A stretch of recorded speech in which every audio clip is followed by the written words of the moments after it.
These latest headlines from ABC15 are sponsored by Lerner and Rowe Injury Attorneys. One call, that's all. Hi there, I'm Jamie Warren with your afternoon update from ABC15 Arizona.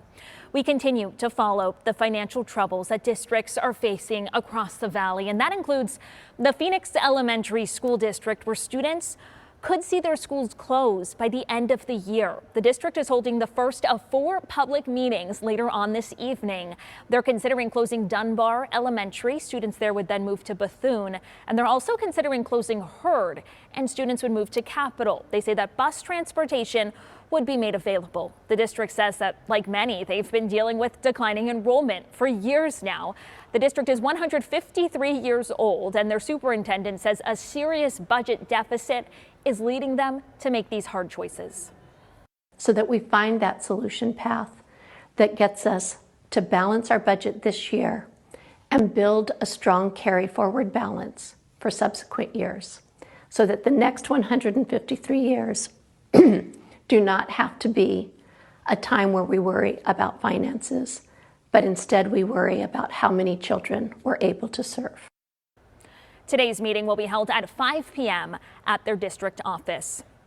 We are working now to get an update on the condition of a 6-year-old girl who's in the hospital involved in a deadly car crash in Mesa. This happened on Monday near Val Vista and Southern. Police say that a 29-year-old stole a pickup truck from Gilbert and then crashed head-on into another vehicle with a father and his 2 daughters inside. Now, sadly, that father, 41-year-old Troy Garlock, and his 8-year-old daughter Elise were killed. The driver of the stolen vehicle also died at the scene.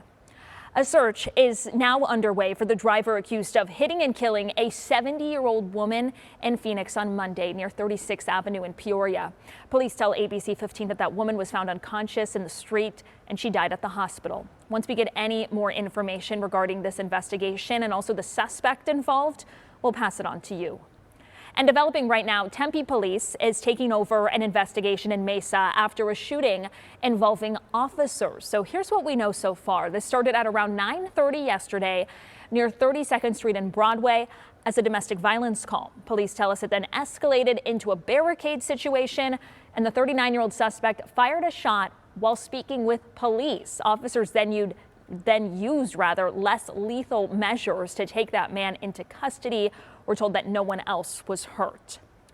Taking action to slow down speeders, our Operation Safe Roads team is taking us along as DPS works with ADOT to increase patrols in work zones along the I-17. ABC15's Adam Klepp is showing us how this is going to help keep all of us safe. There's been 6 troopers assigned to the 23-mile work zone on I-17. They are looking for speeders, but their main mission is to keep construction workers and drivers safe. In addition to construction signs, drivers can expect to see a lot more of this, flashing lights on I-17 north of Anthem. And do something that they can't come back from. State Trooper Martin Sotelo is part of the enhanced enforcement team, making sure the rules in the construction zone are followed to protect road workers. They are doing us a huge favor by improving the roadway, and I would hate for any of them to be put in danger just because of somebody trying to get somebody a little bit quicker. This project aims to improve road safety, widening the highway for the 1 million people a year who drive on it.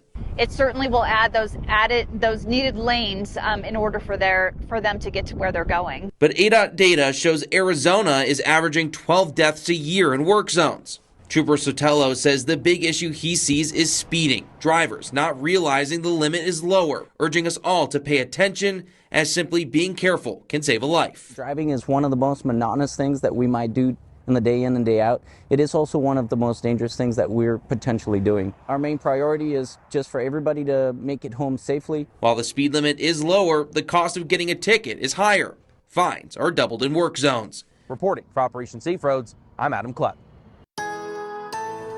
With your most accurate forecast, I'm meteorologist Jorge Torres. We are talking about the potential for a record-setting day here in the valley. Starting off with temperatures in the morning, close to 60 degrees at 8 a.m., already in the mid-70s at noon, and forecasting highs in the mid-80s, specifically 86 degrees, which would break the current record of 85 set back in 1963. Across northern Arizona, we'll keep those highs around 60 for areas like Flagstaff, Heber, and Shoalo, too.